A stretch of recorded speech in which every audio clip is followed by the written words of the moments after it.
Good day to everyone. Thank you very much for joining the session today. My name is, as Ankit mentioned, is Ross Bruton. I'm the Head of Client Services at the Energy Catalyst Accelerator, as well as a Senior Incubation Manager at the Carbon Trust. Today, the topic we'll be taking a look at is investment perspectives on energy access, the view from different angles. We've got quite a task for our panelists today to try to dissect the different challenges around achieving universal access and addressing the barriers around achieving universal energy access across a variety of criteria, including that of skills, finance, innovation, and advocacy. So looking forward to getting stuck in and introducing you to the panelists. Before we jump straight in, I wanted to take a few minutes just to talk the viewers through the Energy Catalyst program. All the speakers today are from organizations that are partners in the program. That's been running since 2012, with the most recent round being running for the past year. So I wanted to give a quick update on the program itself and some of its core objectives, and then we can get stuck into some of the key questions that we want to solve today. As an initial approach and objective for the program as a whole, the primary objective of the program is to accelerate innovations needed to end energy poverty. And it really does that through three pillars, resulting in unlocking impact in this regard. Number one, it focuses on accelerating solutions, both through providing grant funding as well as advisory services around understanding customers, understanding the strategic milestones and prerogatives necessary for companies to move through their commercialization pathways, supporting them with fundraising strategies, as well as specialist advice and support around aspects such as legal support, technical support, IP support, and so on and so forth.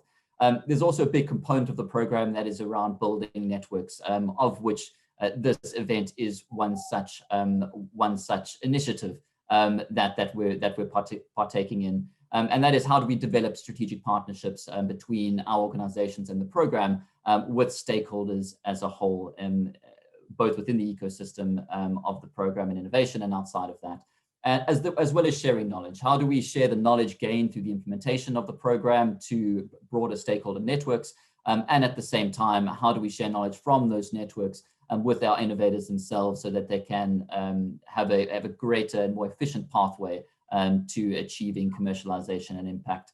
And then lastly, as mentioned, how do we unlock the impact necessary to improve lives in Africa and Asia through both ensuring that the programs and projects involved work towards universal energy access, but at the same time, how do we keep an eye on the kinds of projects that are involved in the program that have the greatest impact on social well-being and social and gender inclusion within the countries that they're operating within.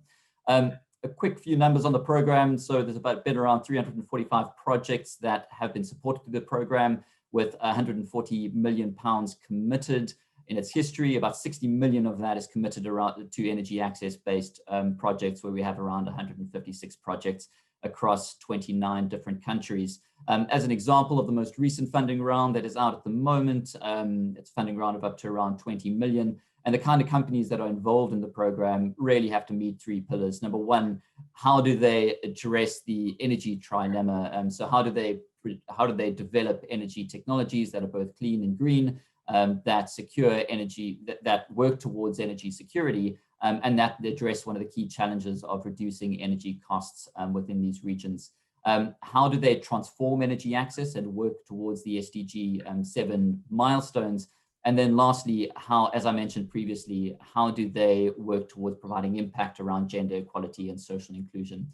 The majority of our projects are in South Asia and Sub-Saharan Africa, and with quite a diverse technological profile that exists across the cohort as a whole. Everything from biomass energy storage, solar, mini grids, smart grids and digital technologies, productive use and cooling, all the way into different lighting appliances, financial platforms, hydrogen and wind technologies as well.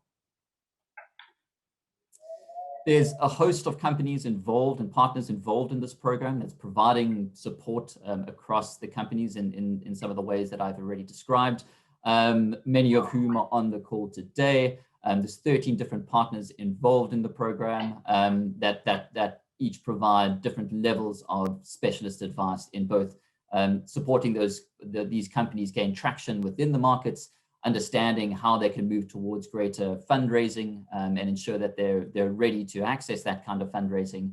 How do they develop appropriate skills within the market?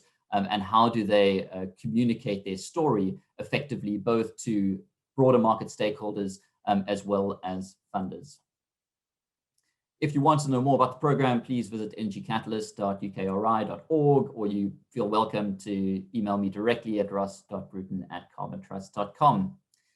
So without further ado, I would like to introduce the panelists for the session today. As I mentioned beforehand, the key objective for the session that we'll be talking through is to have a discussion around the key barriers faced in reaching universal energy access in Africa, and focusing on skills, finance, innovation, as well as advocacy, particularly within governments. The panel today will provide a perspective on each of these challenges and their opinion on how these can be addressed.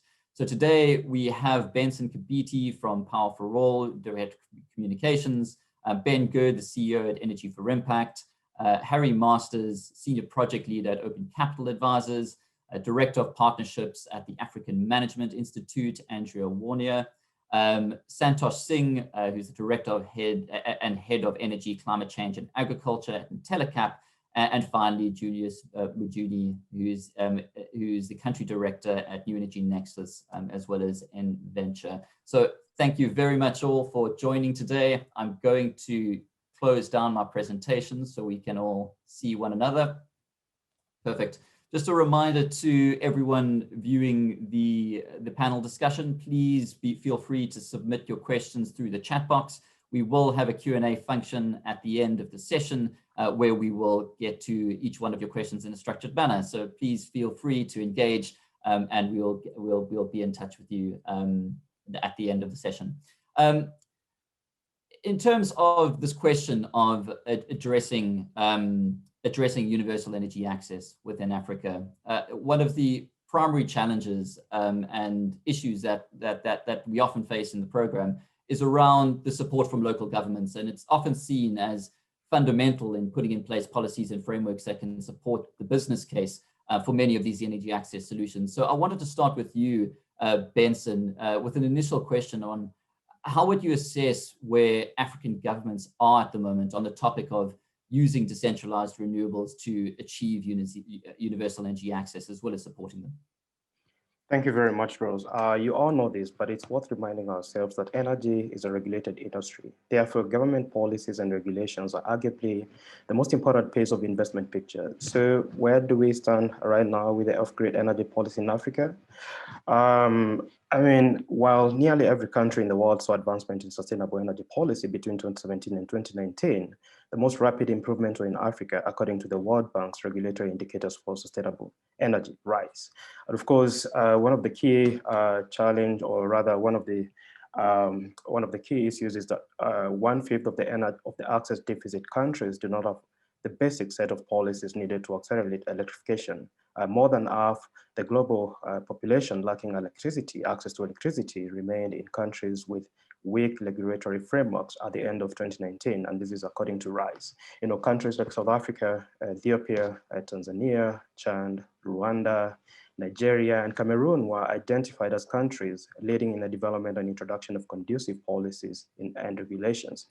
As a matter of fact, in 2019, Nigeria and Cameroon led in adopting electricity access policies.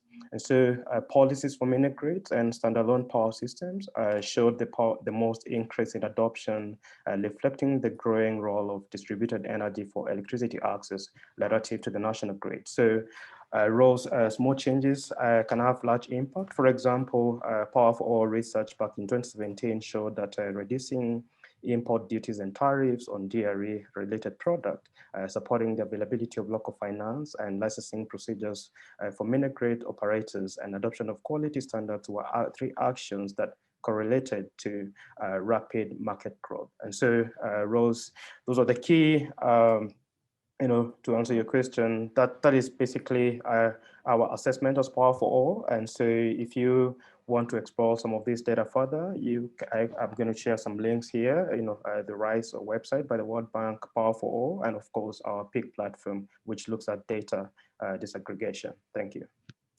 Perfect. Thanks, Benson. Perhaps open to the floor. Are there any questions from any of the panelists or anything to add to Benson's comments? How important and to what degree do you feel that the potential for development of local jobs and job creation is shifting government's opinion on the distributed renewable energy sector away from traditional job creation or employment industries? Well, thanks, Rose. We're seeing other signs, and the answer is yes. For example, Nigeria announced in late 2020 an even more ambitious target through new program called Solar Power Niger, which aims for 5 times the number of connections envisioned by the Nigerian Electrification Project, NEP, 250,000 new jobs in the energy sector, plus support for large-scale local manufacturing and assembly as well. So that's already, that's a very good sign, which shows what's happening in the West African region. But according to Power4 Job Survey, the DRE sector has emerged as a significant employer in the emerging market, and the sector's workforce is expected to more than double by 2022-2023. Of course, the data is pre-COVID, and therefore they may have changed. That may have changed pending further inquiry. But Rose, one thing that we needed to also mention as Power4 is that there's momentum in the sector. However, we have some outstanding issues, regulatory environment. More than half of the global population lacking access to electricity remains in countries with weak regulatory frameworks. That is according to RISE. And then renewable energy targets. While 40% of these countries had rural electrification targets, only 23 had DRE targets. The majority have not yet committed to supporting DRE markets in their efforts to achieve universal access. And of course, looking at, again, Power4 Energy, the census report is that there's a growing shortage of job-ready talent for the finance, develop, install, and of course, operate and to manage this DRE system. So there's need for better training, which will lead to more jobs being filled locally and more progress on energy access. Financial capacity, is one other issue. African governments will need to facilitate significant scaling of finance for DREs by exploring new investment vehicles, de-risking project pipelines, and engaging directly with investors. Lastly, Rose, clear market signal. There's need for that. This will shape future investments and Africans' ability to meet its renewable energy target. Success will depend upon addressing investment conditions and policy design aspects that are critical to the mobilization of the funding for the DRE sector. Thank you. Perfect. Thanks, Benson. Very useful. Government support, as you mentioned, the kind of regulatory frameworks and the market signaling that can be put in place can have quite substantial impacts. And from the data that you've mentioned, has had substantial impacts on the ability to achieve access with the countries that have those in place. Government support unlikely will get us there alone, however. Innovation is a big part of that in both the technologies as well as the business models that's going to be needed to provide broad-based, clean, and also importantly, affordable access to energy. So perhaps my next question is over to you, Ben. What do you believe are the most important innovations coming in the next few years that could work towards the Sustainable Development Goal 7 or universal access to energy within sub-Saharan Africa? Oh, thanks, Ross, and morning all.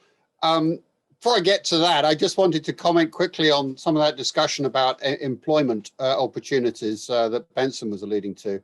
I mean, there might be a workshop full of people making solar gear somewhere, and those are great jobs, but they work every week to produce however many units, and each unit that goes out the door can power up a business, and that's another job as well. And so I think actually the big job story is about how power is used in businesses and in communities to power additional enterprise and stuff. And most of the analysis would suggest that is an order of magnitude bigger employment effect than the jobs around building solar systems. Unfortunately, it's not quite got the same political recognition in most policy fields, but I think that's a point worth making. To your question, Ross, where is the most interesting innovation coming? Well, for those who are on the call who haven't yet had a browse at the Energy Catalyst website, Google Energy Catalyst community and have a look, because there is a portfolio there of really interesting innovations coming along. And that is one answer to this question. Some of those are continuations of a trend where if you break kind of the energy system down into its constituent bits of generation, distribution, whatever, there have been cost down drivers going on in technology development for some years now. We're all familiar with that, the story on panels, the emerging story on storage, the story on efficient appliances. Those are all featured in the Energy Catalyst portfolio right now, and they will continue to be a significant enabler of expanded energy access. I suppose you could say, as an example, the case of LEDs is the expansion we've seen in the solar home system sector wouldn't have been possible if we hadn't had decent technology on the use side as well. But where I think it gets most interesting is where you look at the breaking down of the boundaries between the traditional compartmentalization of thinking about the energy sector. I'm going to talk about that in a number of contexts. One is perhaps around the blurring of the traditional lines between off-grid and on-grid sector. We are starting to see some interesting models appear of effective partnerships between main grid expansion and off-grid business models. That kind of old dichotomy of you've got the grid and then you've got the off-grid guys, I think that's starting to fall away. And that becomes really interesting when you look at the poorly served populations who are currently within range of the grid or under the grid, but are not being well served. And we're going to see particular attention, I think, focused on the unconnected urban poor. The growth of informal settlements projected in sub-Saharan Africa is phenomenal. There you've got a notionally grid-served population that yet is not properly served at all, and urban capacity infrastructure to keep up with that growth is clearly not going to be there. Another sort of blurring of the boundary relates to kind of across the meter issues, if I can put it that way. This might be at the scale of kind of utility, it might be the scale of community for the mini grid market, it might be at the scale of kind of major industrial unit, it might even be at the scale of the household. Where traditionally you might have thought about what does the power supply model look like and what does the demand side look like. Clearly there are some very interesting models developing on how we manage across the meter. You've got evolution of sort of prosumer models where small scale producers also become sellers into a managed network of similar users / consumers. And you've got lots and lots of demand optimization technology going on at small scale, industrial scale. Some of that is being proven out in kind of developed markets before coming into the sub-Saharan Africa markets, and sometimes it's the other way around. So that sort of blurring across the meter is quite interesting. And it goes to perhaps the point I started with about the opportunities for expanded economic enterprise, where you've got appliances being intelligently designed and operated with an eye to off-grid energy provision, thereby enabling burgeoning productive activity in previously off-grid areas. I think the kind of rise of data and digital technologies and smart use of big data got a huge amount of distance to run in our market. Some 2/3 of the off-grid energy population has mobile coverage. That speaks to opportunities around improved use of digital technologies to acquire, capture, manage customers, deal with credit management and all that. But on the big data side, you've also got improved opportunities on planning and more sophisticated use of geographic information systems to help at the policy level things get planned more consistently. The final area of blurring I would talk about is in relation to cooking. Conventionally in our world, there's been a debate about power, and then there's been a debate about heat for cooking. We see that converging as increasing interest and emphasis is put on solutions that aren't about burning firewood, solutions that aren't about burning charcoal. They may be LPG based or ethanol based, but there is an ongoing relationship between the household, the burner of the fuel, and the fuel supplier in a way which doesn't exist in more kind of fragmented charcoal markets, obviously. That creates an interesting opportunity to use similar kinds of technology as what already exists in the pay-go world. Of course, where you're talking about power, electric pressure cookers, then you've got a different sort of convergence where actually the energy access story about power and the energy access story about cooking are coming together quite interestingly. And I think that's got some distance to play as well. Some of this stuff is being published, reports about this are being published on the Energy Catalyst community website. So if you want to have a look at that over the next weeks, you'll see some cool stuff emerging. Some of the stuff on clean cooking is being done through Modern Energy Cooking program run by Loughborough University, and Energy for Impact is writing a series of reports on capital flows into modern cooking. So look out for that as well. I'll stop. Perfect. Thanks, Ben. Maybe a quick follow-up, following on from Benson's discussion around engagement of government in putting in place the frameworks to support these kind of markets. You mentioned the blurring across the meter, and at the same time more collaboration between grid and off-grid markets. What kind of, and this is a question open to both you, Benson, Ben, or anyone else on the panel, what kind of willingness have we seen by, is there an increasing willingness by incumbent network operators or incumbent utilities within African markets to engage with off-grid solution providers and innovators to provide this joined up energy solution between on-grid and off-grid, as well as these solutions around blurring that meter when it's currently held often by a monopoly incumbent? Well, Benson's got specialist knowledge, I think, on one particular project in Uganda that I'll let him speak to. No, I would say this is extraordinarily early days at the moment. There is an interesting opportunity, but in many cases, the existing national utility organizations are quite a long way off the pace. That's probably not a fair generalization, but I would say that is probably the kind of majority trend.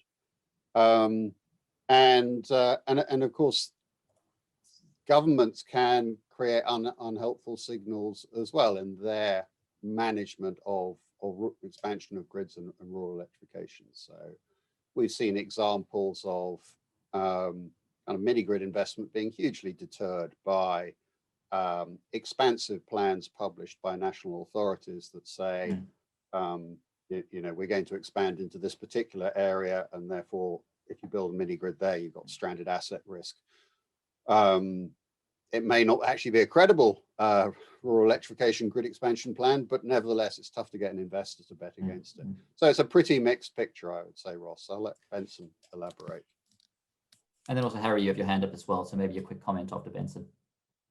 Yeah, thanks, Ross. So thanks, Ben. And I'm going to share a link about the project that Ben just mentioned, on Utilities 2.0 in Uganda. What Power4 is trying to work closely with the government. Umeme is the national grid provider of Uganda, and so we are working closely with other partners to make sure at least, so we're seeing a lot of goodwill in terms of governments and of course the national utilities, willingness to open up on adopting mini grids in terms of reaching last mile communities. And so we are seeing, we're starting this new project with a couple of partners partners in Uganda. And so what we're trying to do is that, putting creating those, locations where UMEME is in charge of, or probably the territories, and trying to see how that model can be scaled up. So there's a lot of goodwill. And of course, just to mention that UMEME is one of the profitable utilities in Africa.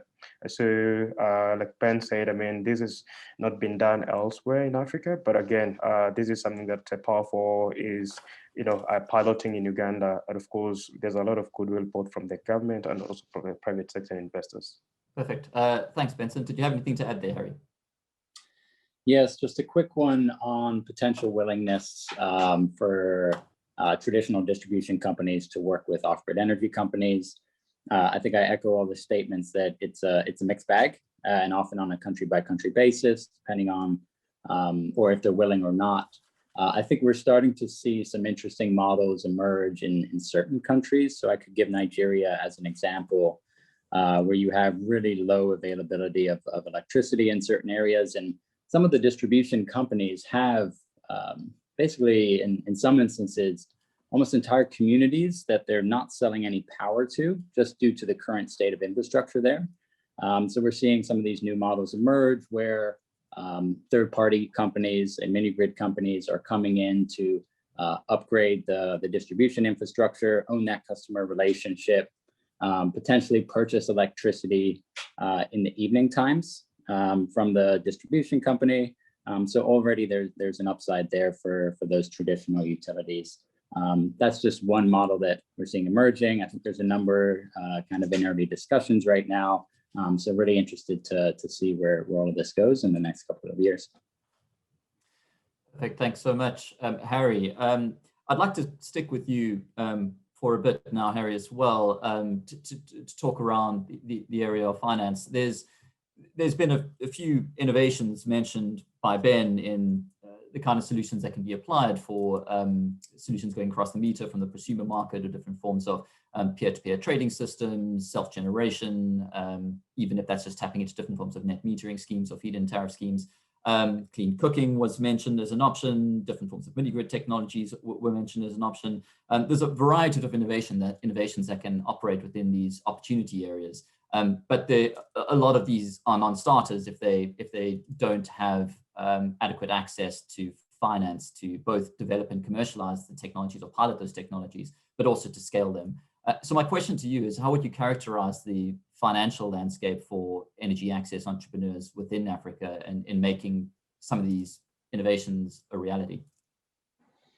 Absolutely. Thanks for the question, and for everyone for joining. It's a very big question, so I'll do my best to get through it and provide a succinct answer. I think the first point to acknowledge is that there really is a broad mix of investors in the energy access space in sub-Saharan Africa.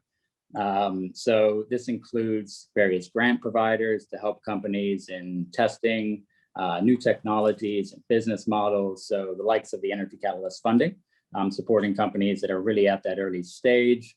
But also over the last decade, we've seen continued participation from various impact-focused or more commercially focused venture capital firms who helped jumpstart the off-grid solar revolution, and also have participated in growing the other segments. But then also you've seen pretty significant participation from DFIs historically, investing through a number of different instruments, including equity as well as debt in various forms. And then more recently, over the last few years, what we've seen in the space is more investment from specialized debt providers who are really focusing on energy access in particular. And then also we've seen a handful of dedicated crowdfunding platforms, which has been really instrumental for some of these earlier stage companies, just in accessing small tickets, typically of debt, to fund their business. And then also we've seen some larger commercial investors come in for those companies that are further along the spectrum, have developed significant traction, seeing more commercial investment there. And I think one thing that's important to note, especially for those on the company side, is that their interests do vary across all of these types of investors. So some of the things they might be looking at are the size of the business, how much traction they've showed, as some investors do target really early stage innovators, while others may want to target companies that do have more traction. And they also typically invest certain amounts in terms of ticket size for their investment. So also worthwhile considering that when approaching different investors. It's also a hard sphere to neatly define, because across the pool of investors, there are some that are very sector specific. So for example, there may be some that are targeting specifically standalone solar companies over, say, clean cooking, or maybe they're interested in providing project finance for mini grids or other larger installations, compared to corporate equity for an energy access business. And then finally, a number of the investors do have geographic limitations, so they can invest in certain countries. So when you look at a country by country basis, the pool of investors also does change. And I think it's important, we mentioned, I think in the conversation with Benson, the role of government. I think it's also been really critical that this role that government actors have stepped into play. He mentioned the program in Nigeria. So also in association with this program includes a line of credit which provides long-term and low-interest credit to standalone solar companies or energy access companies, both to bolster the sector, but also help promote long-term recovery in the face of COVID. So that's really critical. And I think finally, I think a couple notes that are very specific to the past year that we've had and the learnings that we've had under COVID. So one of them, not necessarily a majorly new trend, but is around equity. So a number of companies at the earlier stage have really struggled in accessing equity. And I think, during COVID, a number of these companies were particularly pinched as investors were delaying funding decisions and holding off on disbursements until they got more certainty. So just wanted to highlight that. But also on the other side, on concessionary capital, this is an area that's particularly exciting, and the trends for different grant windows are constantly evolving. And one of the areas that we're watching over the past year is the trend of more funding coming in for those areas that intersect with energy access. For example, electrification in healthcare, education, or productive uses of energy. So seeing more of this grant funding coming in that's more timely, both to support innovation around technology or business models, or further rollout solutions to achieve scale in some of the markets where they already exist. So with that, I'll leave it at that and then see if there's any follow-ups. Perfect, thanks, Harry. Any follow-ups from the panel? No, Ross, I have one question probably would cover in my response when I'm speaking, so. Perfect, perfect, thanks so much. I think, Harry, there's one question that often comes up in our program is the question of local debt and the importance of local debt in the countries that you're operating in scaling your innovation or in taking your innovation from a commercial from a pilot project to some form of commercial operation within those countries. So I wonder if you can comment at all on some of those typical challenges faced from a local debt perspective and how important it really is. Yep, sorry, to just replay that back. So your question was around what are some of those challenges around local financing? Accessing local finance and local debt for the innovators themselves, not for the customers, for the actual innovators. Got it. Okay, on the company side. So there's a couple of things that we've been hearing when talking with both companies and investors. One of the things that we've heard that's pretty consistent across countries is one, often, it's not universal, but one is a lack of experience and knowledge about the energy access sector. So a number of local financial institutions are quite conservative and may not have significant experience investing in the sector and understand the sector-specific risks, whether it's on portfolio quality for a pay-as-you-go solar operator. So a lack of willingness, one, to invest, and if they do, then they're providing terms that are quite similar to what they provided in the past, and what we've heard from operators, at least compared to some of the other funding sources out there, are that you can see, often quite high interest rates or really short tenors that don't necessarily work, especially considering, for example, a consumer finance solar company or a long-term project finance investment for a larger system. So I think those are a couple of the things that we're seeing. On the company side, it's even though some of the hard currency investments do appear as lower costs in terms of interest rate, just really important to kind of consider the foreign exchange fluctuations and how that's going to impact your business if you're taking investment in foreign currency, but if you have receivables in local currency, just getting an understanding, because in those cases, local currency might be a better option. But I think those are a couple of the things that we've been hearing. Perfect. Thanks so much, Harry.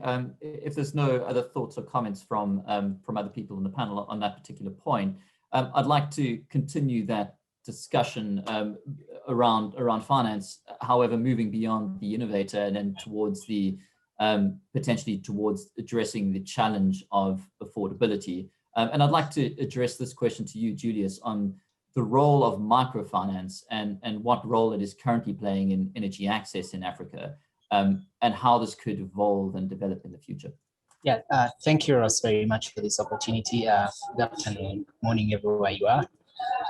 Yes, so the role of microfinance, in my opinion, is one that is still evolving. Of course, it's been quite a couple of years, for example, in Uganda, where we've seen microfinance institutions attempt to roll out, a number of innovative financial products, targeting majorly households. But we also see a little bit of interest from microfinance institutions, especially to help their end users, households, to take on technologies that could potentially, for example, help increase their yields. So you're talking of solutions like solar irrigation kits and things like that. It's also very important to note that a few years ago, people thought that with the innovation of pay-as-you-go, that this could potentially be the silver bullet that would enable off-grid communities, overcome all these challenges of accessing energy. But as it turns out, we've seen quite a lot of success in the pay-as-you-go sector, but there's also quite a lot of challenges. We've observed a number of companies that are actually struggling with a huge portfolio of non-performing assets because they are traditionally not very experienced in lending as microfinance institutions. So in my opinion, it's still a huge role for microfinance institutions, not only in Uganda, but across Africa, in really engaging in this struggle to really enable communities have access. Julius, I'm not sure if you can hear me. I think you may have just cut out. I think that's quite interesting that we touched on the topic there of PAYGO, and it'd be interesting. Perhaps I can pose a. Hi there, Julius. Are you back with us? Yes. Fantastic. Sorry. Yes.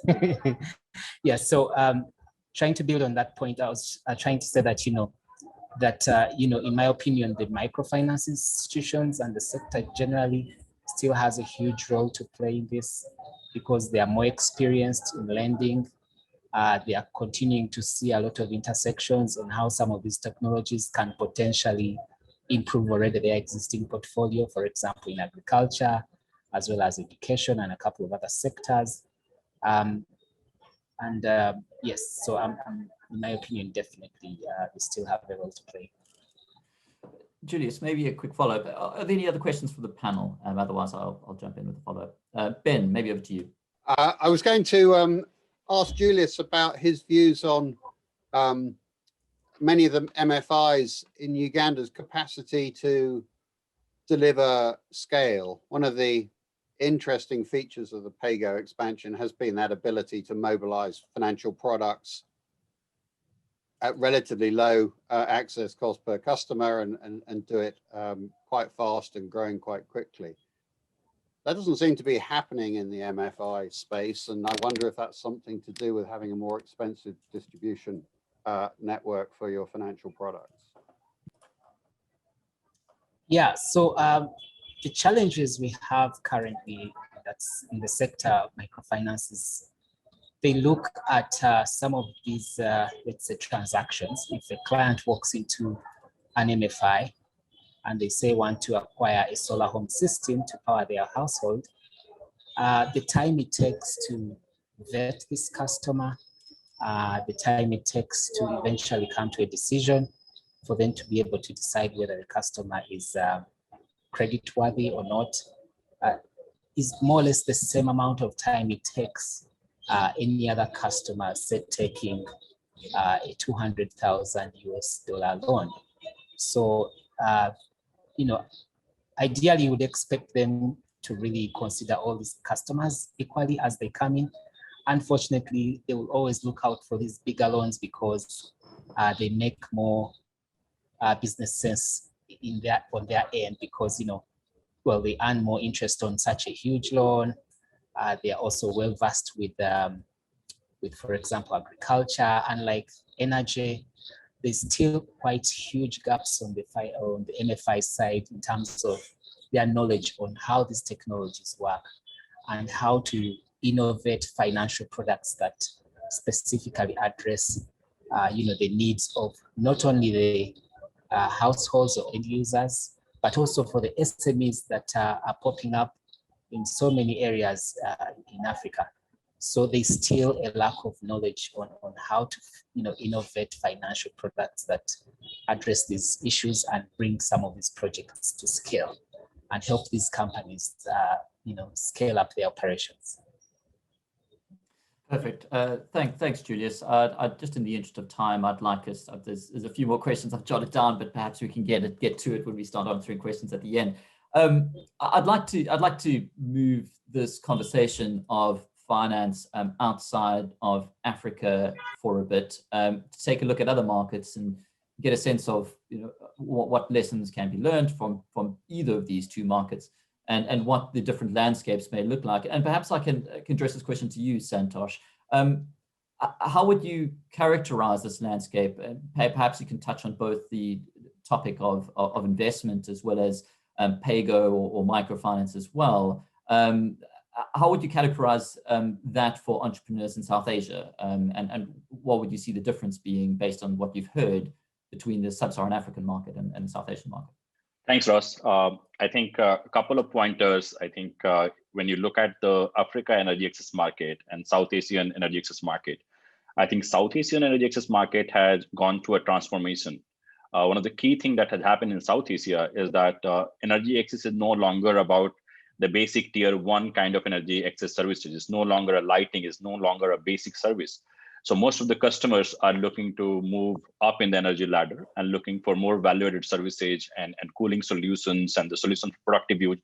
So this is the major shift that happened in Asian markets, and this shift also resulted in the kind of financing landscape has emerged here.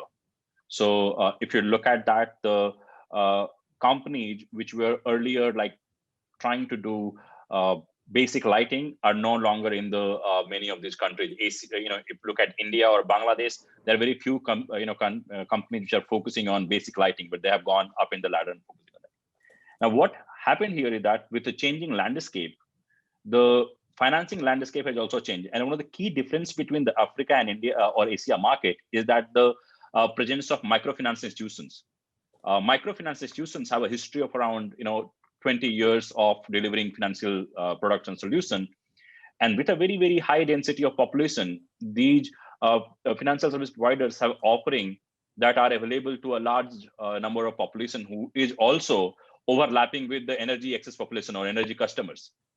So one of the key things that we have been highlighting, pay-as-you-go, as you mentioned, which was a major success or is a major success in Africa, did not work that way in Asian markets. The reason for that primarily was that most of these customers had access to financial product from MFI. So instead of pay-as-you-go, they just went to a MFI and got loans to buy the product. So that was one major thing. But since we are talking about a couple of things in energy access market, so I just want to kind of highlight for those who are also looking at what kind of segments are emerging in South Asia and what kind of financing landscape is emerging. So as my previous speaker was pointing out that clean cooking, which has been a major dimension of energy access, often overlooked. And in India and Bangladesh, it seemed that no longer the biomass-based cooking solutions are in consideration. Everybody is talking about the more aspirational, whether it's a solar-based cooking solution or LPG-based cooking solution, which is very similar to what Ben was talking about. While Africa is seeing this transition, almost a couple of countries, especially Bangladesh and India, have gone through a massive focus, especially the government agencies have gone out and said that for us, the energy access is more through the grid-oriented solutions and no longer with, the focus is as strong as it was on mini grid, etc. In fact, Bangladesh, one of the countries where mini grid were kind of quite popular with energy access delivery systems, suddenly is focusing more on the grid-based delivery. So one of the critical financing institutions, IDCOL, which provides finance to the sector, is saying that we are focusing more on the grid-connected solutions and less on the mini grid solutions. So in the shift of the market, certain solutions have become more attractive, and that has resulted in a different kind of financing institution to come here in this country. There was also discussion, I think Harry was pointing out the different kind of financing solutions, early stage debt, growth capital, the role of public sector institutions, the private sector institutions. ACI is seeing a kind of a good patch where a lot of public sector institutions are coming with dedicated instruments for the entrepreneurs who are looking at scale up capital. So if your business model is already proven and you are looking for scaling it up, there are a lot of options available for you. So, there's a huge focus on solar rooftop in India, at least. You can get solar rooftop loans available for both consumers as well as for entrepreneurs through a number of institutions. So that market seems very, very, kind of established now. Similarly, if you're looking for, productive use of appliances and you are operating in that space, there are a lot of options available both from equity investors, debt investors, as well as DFIs and others. So what we are talking about that Africa is going to see in next 3 to 4 years, with net metering being, kind of tried out there, with the individuals becoming solar power producers, India is seeing that phase. So a lot of learning in India about how the transitions have happened.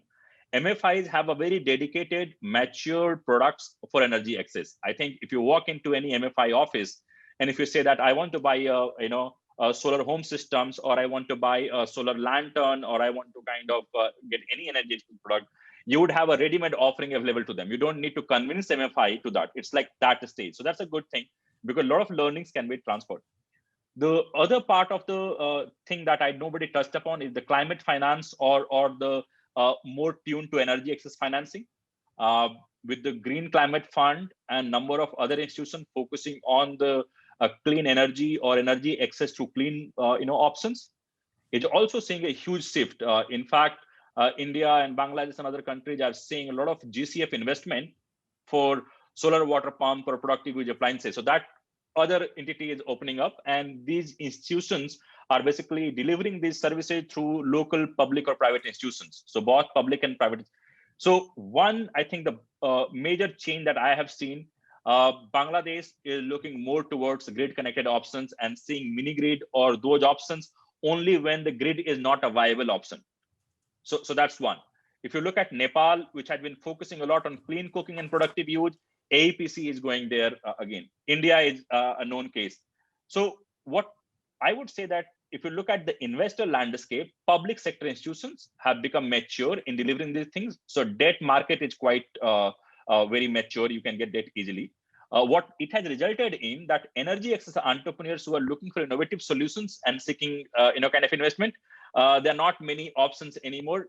There are few options which are primarily the philanthropic capital.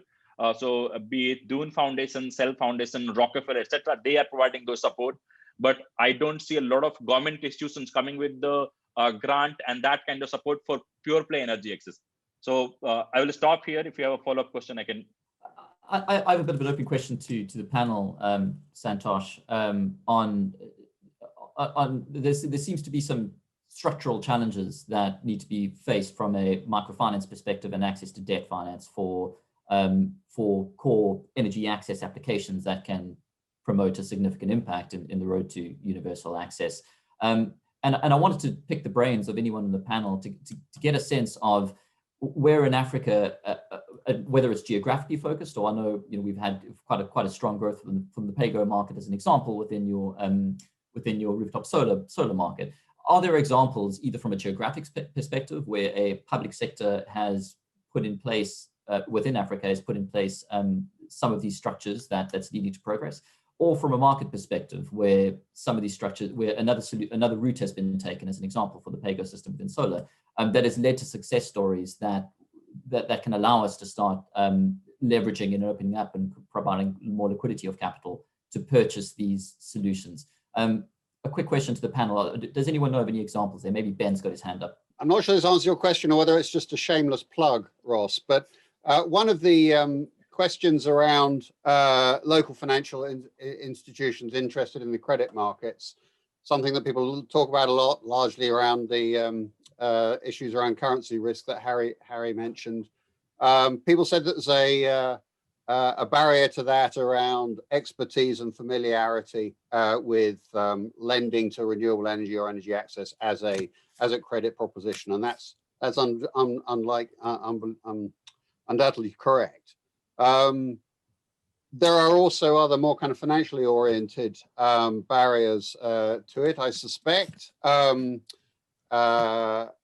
And so some of the DFIs are doing things to make this market more accessible more interesting for local lenders. So you have DFIs backing credit facilities, the credit enhancement facilities that are doing partial risk guarantees. And then you have some effectively providing the liquidity as well. So there's a blending of funds for on lending and credit risk support. The plug here is around some work we did with an outfit called GreenMax on developing the case for a first loss guarantee facility to be funded by DFIs to support local lending, and that's work that's about to be published.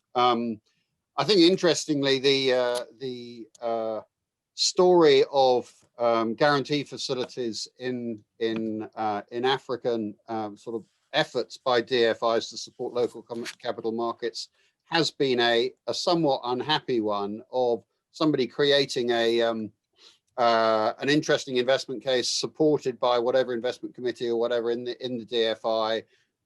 The facility is built, it is funded, and then there's horrible underutilization. The pipeline does not appear that everybody thought would, and therefore the capital that's allocated towards these guarantees doesn't end up being used. So as well as doing things on the kind of supply side for capital, you also need to do things to build the pipeline and get the borrowers' capacities up to create sort of decent credit cases as well. But there is some examples out there of DFIs providing that sort of guarantee support.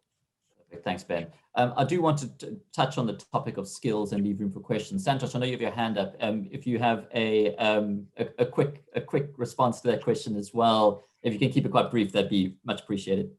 Yeah, so just to kind of point out what Ben highlighted, a lot of risk guarantee funds have been put, but they're barely utilized. One of the key challenges is that there is hardly any focus on creating a demand side of that solution. So how to create institutions who can take that kind of loans. If they're not viable, if they don't see the kind of growth, they're not going to consume that capital. I think one of the other things that I see happening with the DFI is that taking the currency risk out. So a lot of options that makes the availing of the capital easier. The third party that I have been seeing a lot of examples where financial institutions are now kind of taking care of some of the responsibilities of the entrepreneurs who are doing. Africa market is characterized by entrepreneurs playing the role of distributors, manufacturers, financiers, everything. And that creates a very, very inefficient system, but there is no way. You don't have those players there. If the financial sector comes and take care of the financing roles, the entrepreneur can focus on the core businesses. So I think there are a lot of focus on the TA to make sure that the businesses, they start doing those things that they do more efficiently and the logical. You don't want a mini grid player to become a financier just because the customers are not getting finance. So I would say that what I'm seeing in the future is that in the value chain, there will be dedicated players taking up those responsibility, which that is, their kind of core expertise, and not just doing that because there's nobody else to do that. Perfect. Thanks so much, Santosh. I want to move us on onto the question of skills. I think in addition to public sector support, as well as financial support and these kind of structures that need to be in place to allow for an uptake of microloans and an uptake of these solutions, skills also represents a key challenge in the growth of energy access markets across the board, not just within the innovation space, but also within the implementation space. So I wanted to address this question to you, Andrea.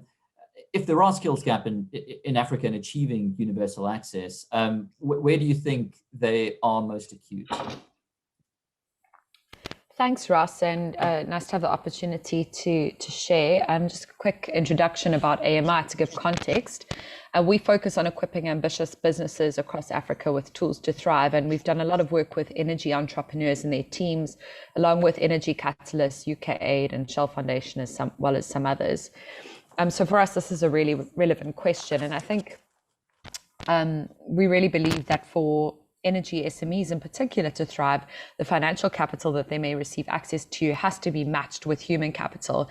And in fact, that financial capital can be not as well leveraged if there's not a focus on skills at the same time. And of course, the technical skills challenge is one that's quite well discussed and well documented. But what we're quite passionate about is that the technical skills issue in the space is not the only skills issue that needs to be considered. And it's not really for us a case of a shortage of talent, but perhaps access to specific management and leadership skills and sometimes very practical resources that can be a challenge for entrepreneurs and managers in energy access. And yeah, we strongly believe that obviously the access and climate challenges are such that we can't wait to raise up kind of a new generation of leaders coming through the tertiary institutions to address this. And rather, we think we need to intervene, particularly with managers and entrepreneurs already working in the space. So in terms of what gaps specifically we've seen, so for entrepreneurs, and this is where our program in partnership with Energy Catalyst is focused, it may be that they've not had exposure to basic practices that can really position them very well for growth.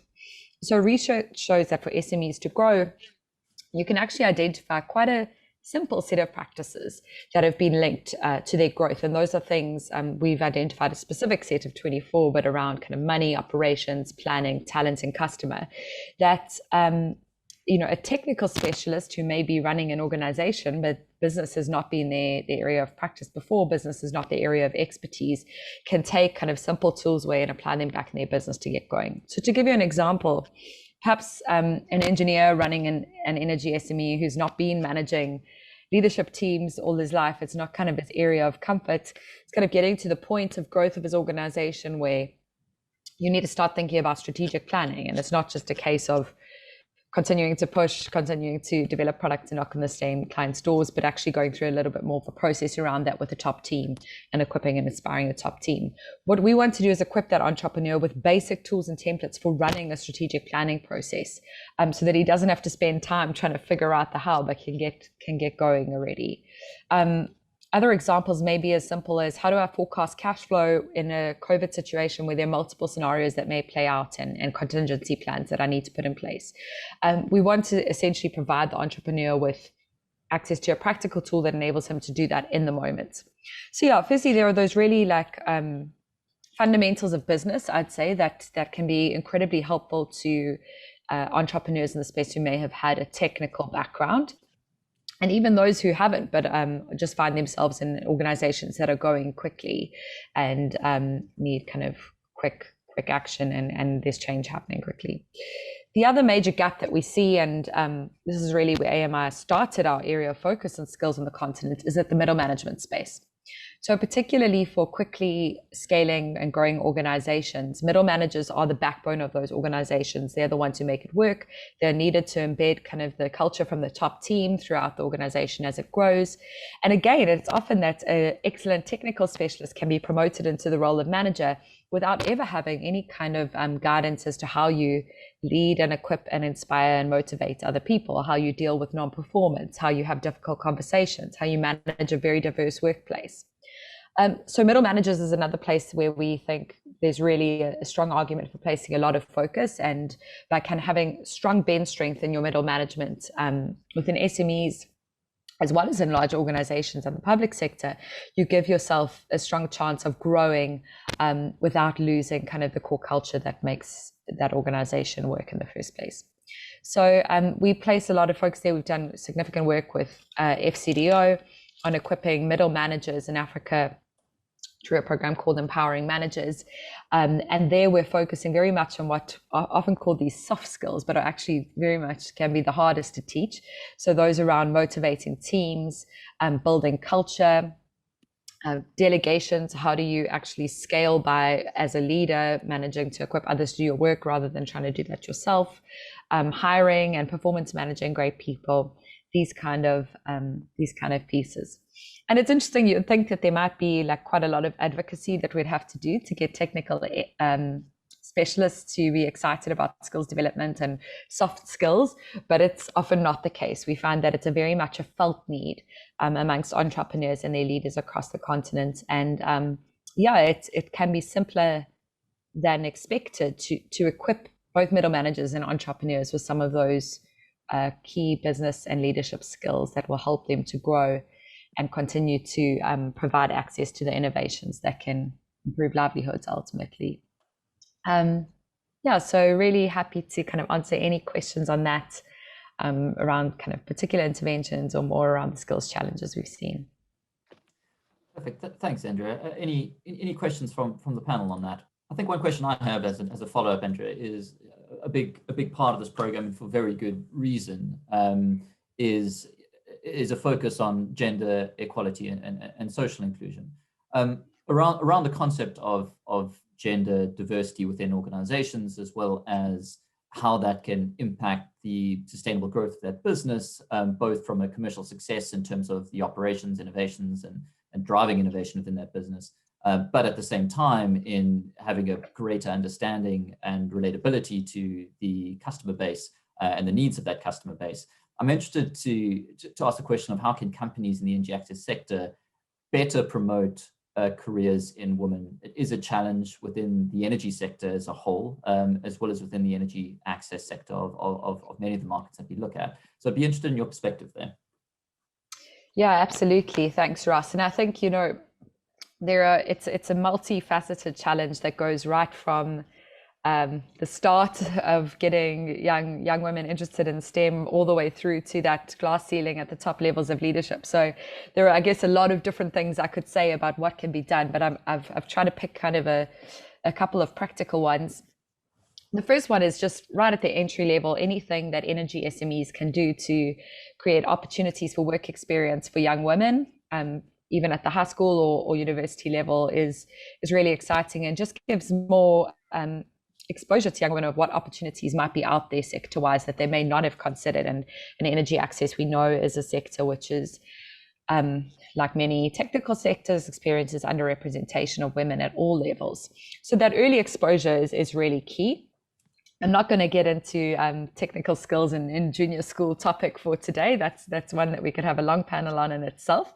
But I think that there are, amongst your managers as energy organizations, things you can do. So firstly, the research shows that women need opportunities to access networks and mentorship if they were to advance in the workplace. So if you're wanting to promote women in management within an energy access organization, that's something really practical that you can do, is try to find opportunities for them to be paired up with a female mentor in the organization or outside of the organization if that's needed, and to tap into networks within the sector. It's something we focus on in our programs, including our program with Energy Access, with Energy Catalyst, is ensuring that there's a strong component of peer networking within that development program so that women can form those supportive networks that have been shown to help them to advance. The other thing is if you're a leader thinking about how to retain your women, how to develop them, perhaps don't assume what it is that women want in the workplace. So this is something really interesting that's come out from the researchers. What can be very powerful is simply asking a women manager in your workplace what she needs in order to help her to advance. And for some, that will be things that for many, that will be things that you expect around some needs for flexibility in order to juggle, typically higher burdens of work at home. But for others, it might be something entirely different, and not jumping to those conclusions or making statements that make assumptions can be really powerful in making women feel heard in the workplace. Then when it comes to, our area is skills development. So we think a lot about how do you develop women with skills that they need to advance. And within energy access organizations, and this has been particularly prominent in our Empowering Managers management program, which is focused very much on women in energy access, is to give women opportunities to practice skills that they may have had less chance to practice as a result of cultural norms. So examples may be skills like negotiating, which many women may not have kind of naturally had the opportunity to practice, or might have felt less comfortable to do because of expectations on them. So we address that very practically in a module we call Speak Up to Lead, as well as using your personal story as a means to inspire and lead. So women are less likely to explain something that they did and use that story to inspire others, but it's actually a very powerful leadership tool to share from personal story. So that's something else that we address in that module, which is we run with women and men, that is specifically targeted at helping women to practice some specific skills. And then when it comes to the formats of training, flexibility in that is really key. So, after hours long workshops are that in person in pre-COVID times or even online are not necessarily always going to be incredibly practical for anyone, and less so for women who may have kind of care burdens that they need to consider. So for us, wherever possible, we're making elements of the training program on demand. So I've had a woman say to me, I go through my tools on my smartphone while I'm waiting in the car for the school run. That's when I do it. Fine, great. And those sorts of things can be, really helpful, not for anyone who's got excess demands. And, obviously we've seen in a COVID world, that's more and more, not just women, though they have had to in this time. The research has shown that particularly in this time, women have had to bear an increased burden of care, and anything that we can do to help them access development opportunities that are more flexible and that they can slot in where they can is helpful.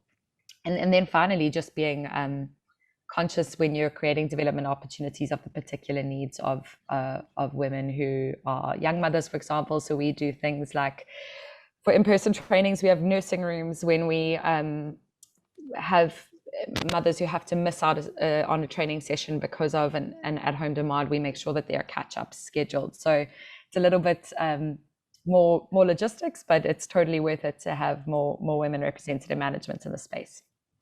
Perfect. Thank you so much, Andrea.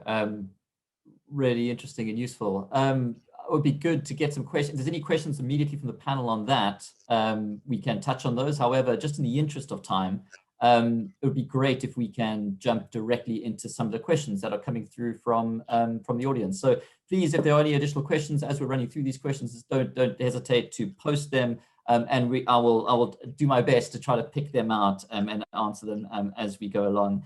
I think perhaps to jump on the first question, and maybe this one's to you, Harry. A note has been raised about the high level of concentration of investment around specific firms, where a substantial amount of the investment that's been committed into the energy access space in Africa is around a very limited amount of companies and opportunities. And the question there really is, what do you feel is driving that? And maybe as a follow-up to that, is that a trend that is changing, or is that something that we see to be consistent, at least in the near term? Yep, happy to share some thoughts on that. I think there's a couple reasons behind some of that concentration. So one, I think, is purely on a pure volume basis. When you look at some of the market leaders in, I think the numbers that were mentioned specifically were coming from Gogla. So if we're talking about off-grid solar, a number of those commitments are going to companies that just have really massive scale, whether it's global players like Green Light Planet, D-Light, that operate globally and with large country operations.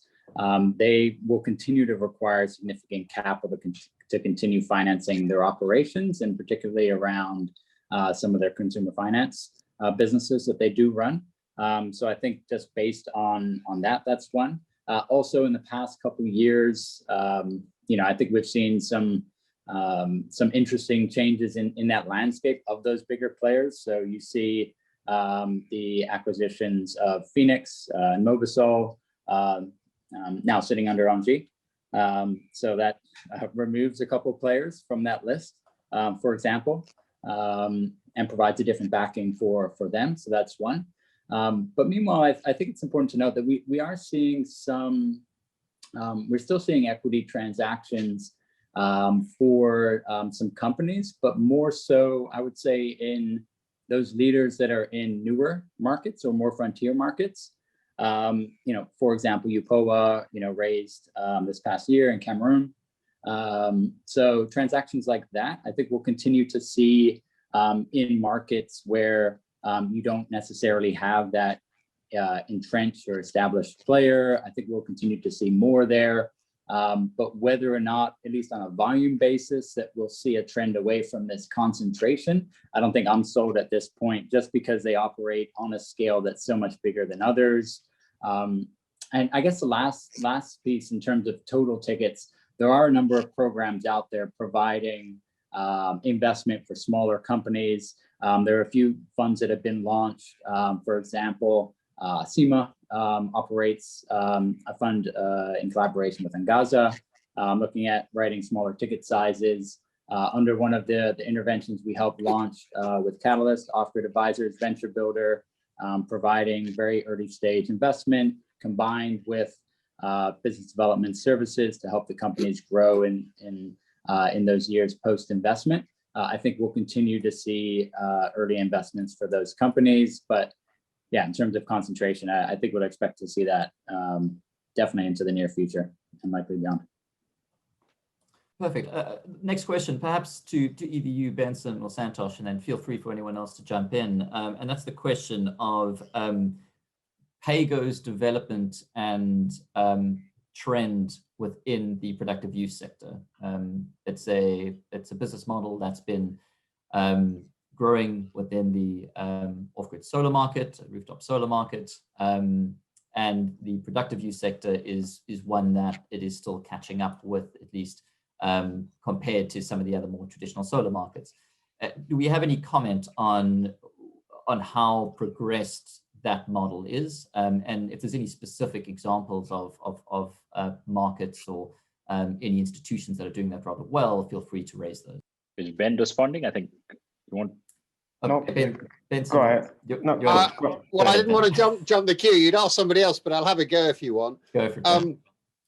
Look, if you go into community and you're selling a piece of equipment that'll work in every household because it's a solar home system and its configuration really isn't going to change much between 80% of the consumers in that community, that is a much easier thing to get at scale and to produce standardized financial products to wrap it than if in the productive use sector, when there's only going to be so many bakers, so many millers, so many butchers in that community. So your productive use financing is a lot harder to get to scale at speed. and it doesn't have the same homogeneity of credit case either. So that is a big challenge for those who are expecting the PAYGO model to somehow follow the same explosive growth as in the solar home system. I think it is also the case that you're backing enterprise credit risk, not asset risk in truth. No lender wants to end up owning a bunch of equipment which he's taken as collateral on.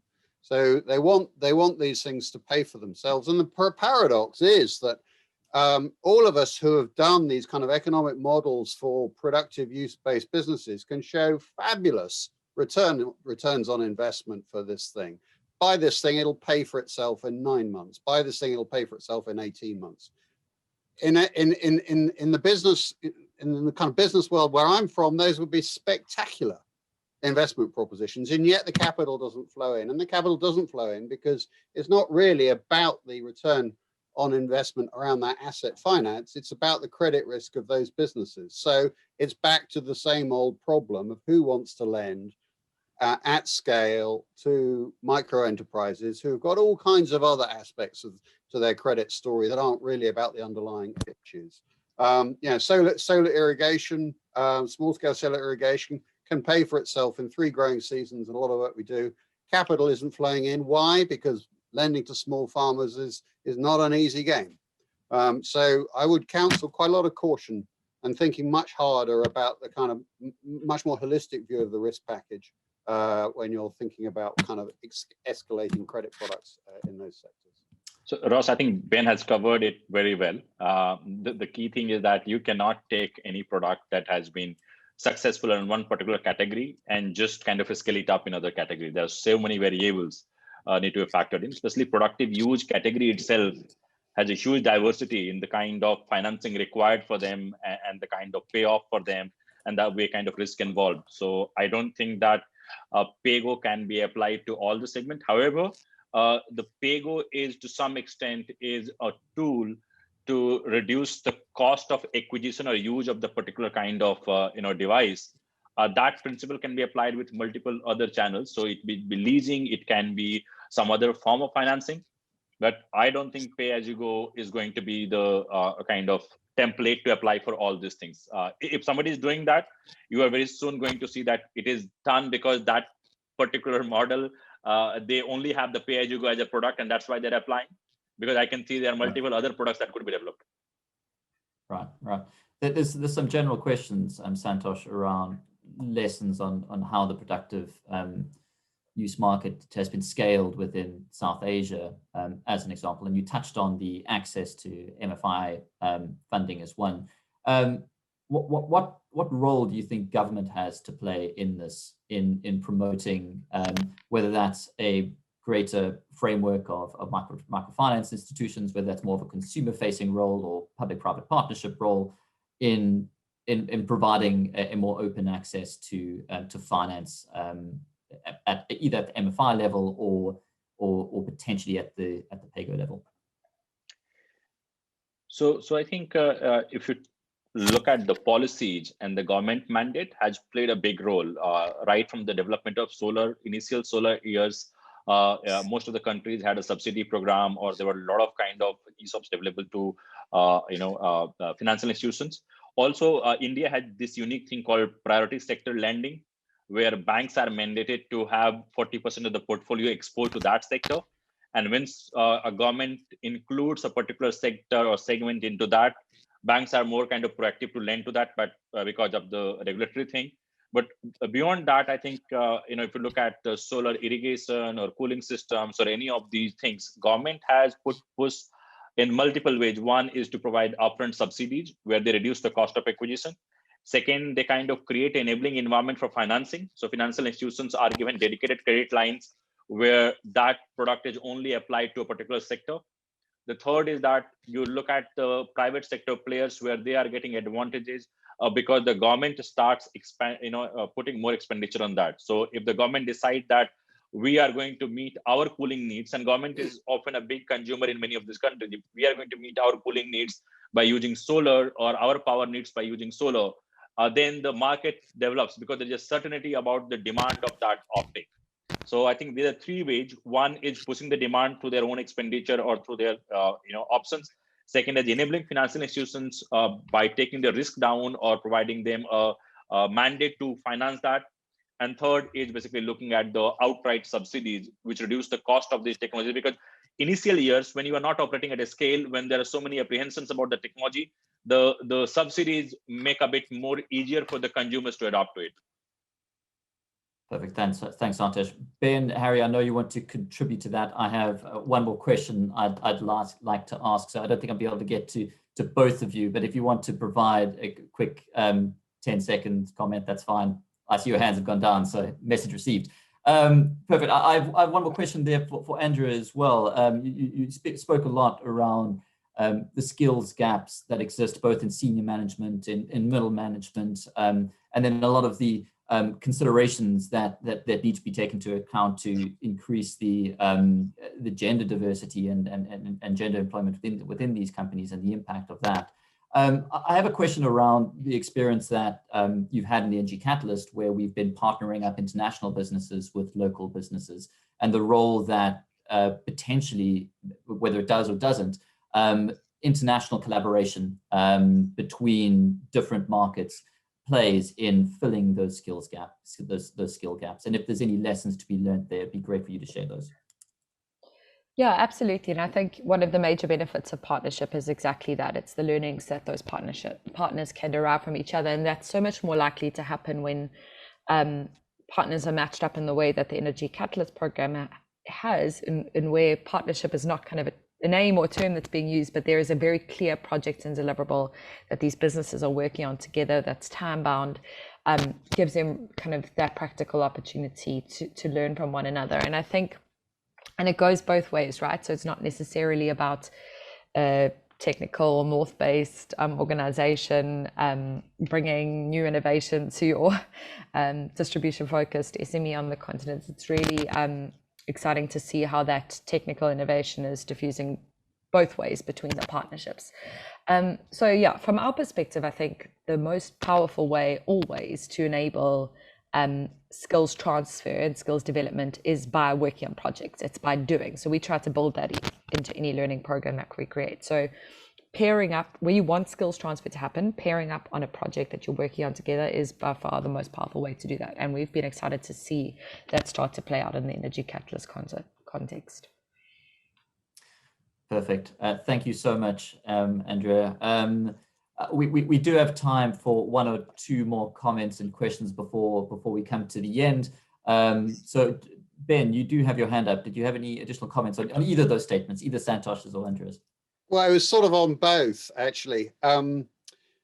If you ask, well, what else can governments do? I think to support the kind of growth of productive use and application powered by power, there is a lot that can be done in the general support of the skills and capacity of the small businesses in the community to grow their activities, to not only have the power but know where to get the equipment, what equipment to buy, how to build the business, who to sell what to at what price.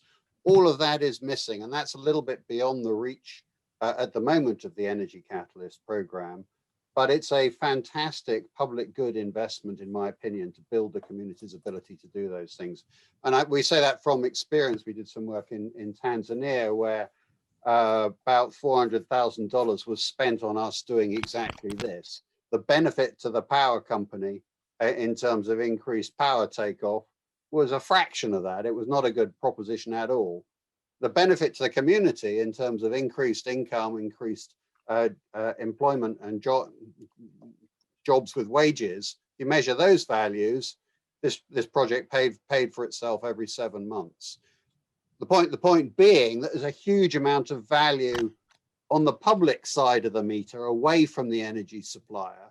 And I think is therefore a strong case for continued public support to build energy access, to build capacity of communities to make the most of that energy access.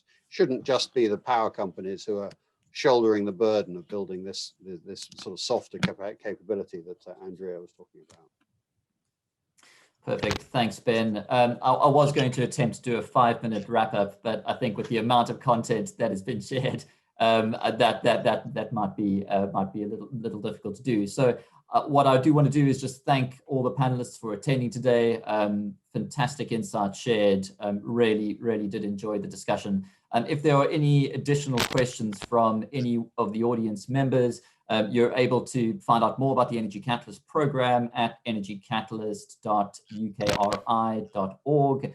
Feel free to email myself directly. I shared those details in the beginning of the session, but that is ross.bruton@carbontrust.com. If there's any questions, additional questions, please get back to us. Apologies, we didn't get through all the questions for the day, but I hope we provided the adequate amount of insight across those that we did manage to get to. So thank you everyone for attending today. I hope you enjoy the rest of the event. Thank you. Thank you, Ross. Thank you, everyone. Thanks, all.